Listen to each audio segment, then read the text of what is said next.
The other thing that he did, just pivoting slightly this week, is it was revealed that he had sent 2 weeks ago, he had sent a letter of demands to Iran, to the Mhm. Ayatollah of Iran, to telling them that they need to either basically get rid of their nuclear program or we're going to start bombing them. And he gave them, we don't know what was disclosed. I mean, we don't know what was exactly in the letter, but it was revealed now because Iran, after a couple of weeks of thinking about it, they said, we're not even going to talk to you. We're not going to entertain this at all. And so that was yesterday. So then there were all these quotes from Trump when the reporters found out about this, where he said yesterday that similarly to your wording on Greenland, he said, well, either Iran's going to have to come to the table and get rid of this program, or else it's going to be, we're going to bomb them. And it's going to be very bad, bad, bad, bad. He actually said that. It's going to be bad, Yeah, bad for Iran. Yeah. So here's the thing. Now, maybe it's just all bluffing, like some of this tariff nonsense is. Some of it's not nonsense. Maybe it's just him awkwardly trying to force a deal. But, if you're Iran and you already think that this country that is threatening you is the great Satan, and you've been actively involved in trying to get rid of the only democracy that's in the Middle East, i.e., Israel, and you've already been involved in a lot of the terrorism that's you've helped fund a lot of terrorism that's been geared against the United States and our Hezbollah, allies. Hamas, So the and Houthis. Hamas, right? Exactly. So now that they've been directly threatened, what do you think they're going to do or might be thinking about doing right now? If this is a live or die situation in their mind, maybe they're going to be thinking about creative ways to get at us first, thinking that this is going to really happen. I don't know, but it's going to be kind of interesting, I Do think, you the want to next month ask or me a two. question? Yes, my question is, what do you think about that? Do you think, I what don't would think you they're do going if to you're do Iran right now? anything. That's my question. What would you I do if don't. you're Iran right now? Well, let's point out that Iran did send missiles towards Israel in Yep, October. yep. They sent missiles towards Israel, I believe it was in April or May of last year also. But the missiles that they sent in October, I can tell you from firsthand experience, were loud, they were numerous, and it was unlike anything I've experienced before. Okay. Having said that, I don't think Iran will do anything because if they want to survive as a nation under the Islamic Revolution or whatever it's called, the Islamic State over there, they would be foolhardy to start with the United States and would quietly, I would guess, get to a negotiation table. It's not a secret that a lot of their air defense systems have been destroyed by Israel. Israel has destroyed bases that Iran had in Syria, and they've been going after them up until this past weekend, still taking out more and more so-called air defense systems that would stop Israel from going into Iran. Iran suffered a fairly bad air attack from Israel immediately after the October missiles that they launched towards this part of the Mediterranean when Israel sent in over 100 planes at one time Hmm. and all the planes returned. Yeah, And it was a very successful a successful mission, excuse me. it was both. Let's also remember that Saudi Arabia, the UAE, probably Jordan, and a large segment of the Lebanese population are no fans of Iran. The population of Iran, by and large, probably does not support the ruling authoritarian dictatorship over there. I predict that they will get to the table because if they don't, I think it's possible that instead of choosing suicide, because that's what it would become, okay? I'm not going to say if it's right or wrong to go after Iran. I certainly do not want to see them be able to get a nuclear weapon, okay? Right. Point blank. Yeah. I I think prefer everybody agrees never with to that. hear about that. Yeah. What did you say? I said I think everybody agrees with that, except for Iran. So, well, except for the current government there, okay? Mhm. Um, I think it would be wise for the Iranian people to overthrow their government. And I think it would be wise for people who are in leadership positions who aren't hell bent on dying basically, you know, ferment internally and turn on the government Hmm. and try to take it over in a coup d'etat type of fashion. I don't know what's going to happen. That's my opinion. I don't think Trump is handling it correctly. I think it should be a little bit done more diplomatically, but we know that's not going to happen. I saw exactly what you said. It's going to be bad, very bad, bad, bad for Iran. Yeah. Okay. The U.S. has military capabilities all over the Middle East right now. They have potential integration with Saudi Arabia, let me point out, and Israel. And that's enough probably to make Iran very nervous. Okay. Jordan maybe also would be involved in something like that. They've certainly been suffering from Iranian attempts to infiltrate their power in Jordan, in Amman. That's known.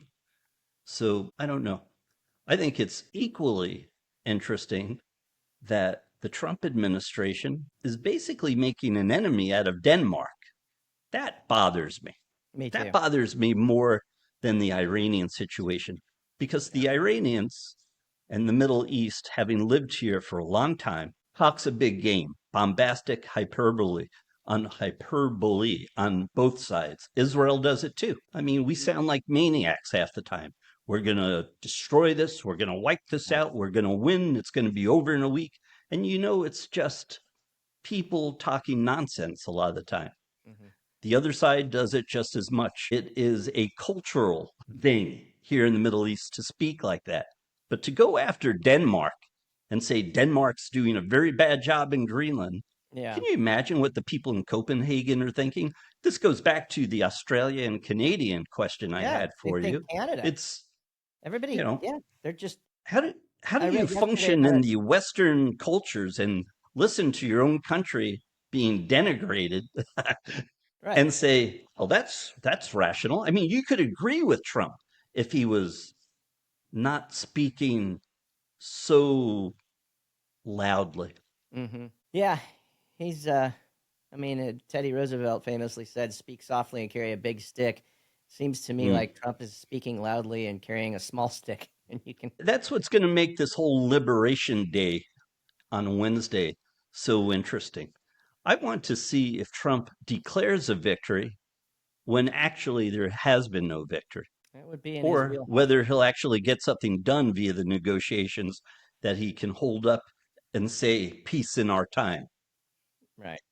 like Mr. Chamberlain. But this whole tariff question looming over 25% levies on European cars into America. All I've cars, seen, Japanese cars a, too. All foreign yeah. automobiles. It's ridiculous. And does that mean auto parts as well? Yes. Consider so that means that even domestic cars, there's no domestic car here. Ford, Chevy, Chrysler, none of them is 100% constructed and made in the US.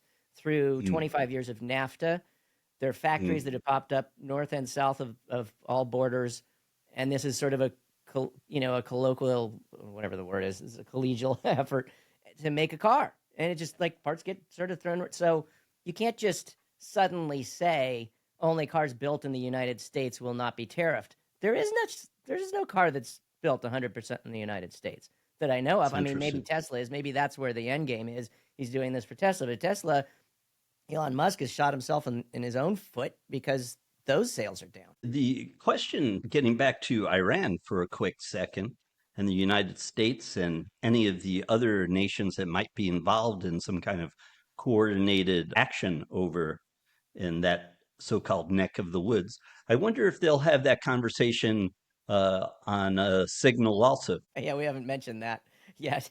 Yeah, that was bad. That was a mistake, That was and colossally bad. I hope everybody's learned their lesson. And Do you think that was another question I was going to bring up actually later on? hmm, Do you think any heads will roll from this, and if so, whose? Who gets fired from this? So again, the players on who are all in that they're not supposed to be using a text thing. They're supposed to be using their little rooms for anything secret related.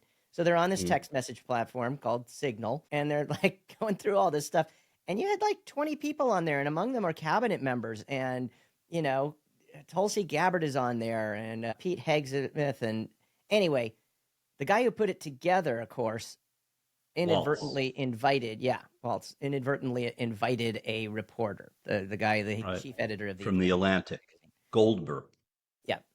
So this was all reported on, and then it blew up from there. And ever since then, the mistakes that they keep making are that they're not copping to it. They keep pointing fingers, saying that this guy wasn't invited or whatever. And every time they say something, then it's like they were proven wrong again. They need to just, if they had just come out and said, mea culpa, we were wrong here. Didn't they do We'll that, get though, it right Scott, next in a time. way? We wouldn't even be talking about it anymore. I mean, a few liberal Sure. outlets. They kind of did that. They admitted the No, they mistake didn't. right away. No. They acknowledged that it admitted happened, and they said it wasn't a mistake. This wasn't classified, blah, blah, blah. They kept doubling down on it. It's ridiculous if they were saying it wasn't classified. They did. They said that. In fact, Tulsi Gabbard I didn't hear them say that. Was questioned in Congress about that, and it was found that she lied, because the day after that, because they were saying that they weren't war plans and that they weren't whatever, and then the day after that, Goldberg released the actual war plans that were on the text that he hadn't, because he has journalistic and standards. He hadn't released those, so he was pushed into a corner and said, "No, here they are." Argued. Goldberg is not well liked by some people in Washington. He's seen sort of as a Seymour Hersh type of character. Let's point out one thing, though. It was clearly a mistake. I think the conversation should have been done someplace else. They should have triple and quadrupled checked the names on the group, and they were working apparently with initials, which is a mistake too.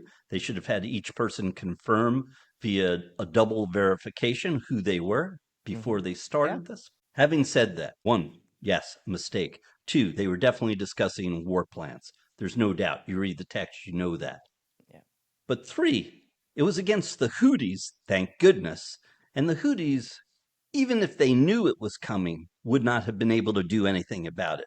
They are not exactly a well-oiled machine down there in Yemen. They're a rebel group.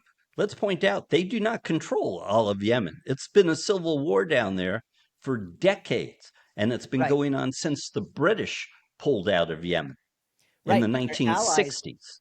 Their allies, Iran, they could have done something about it had they known. What would have Iran done about it? This letter, what would have Iran done about it? Is sitting on the Ayatollah's desk, basically. But what would he have done about it? Would he have tried to attack a U.S. naval? No, they could. I tell you what they could have done. They could have been lying in wait, scrambled some jets, been ready for these other jets to come because they know they're about to come. They would have been destroyed immediately. They would have been destroyed. That would have been considered an act of war, and then it would be claimed that we set them up and they sent up these jets to protect their allies, and that the United States took them out. It could have gone 5 different ways, and that's one of them, sure. But, I mean, anyway. Yeah, look, it was a mistake, and they should not be on signal, even if they have the ability to use it. And I've read reports that actually it is a sanctioned application to use. But what they should have done is, double verified everybody's identity. Clearly a mistake. Yeah. So before they go into Iran, I just ask that they don't use signal. And before we go into Greenland, let's not use signal. The Risk Reward Show is a co-production of Angry Metatraders and Leitmotiv Press. It is produced by Scott Summer and Robert Petrucci and engineered by Scott Summer and Sagi Nizri. Music is by All Good Folks, a group of composers based in London that you should definitely check out. You'll find us wherever you get your podcasts, as we're everywhere, like the gods we are.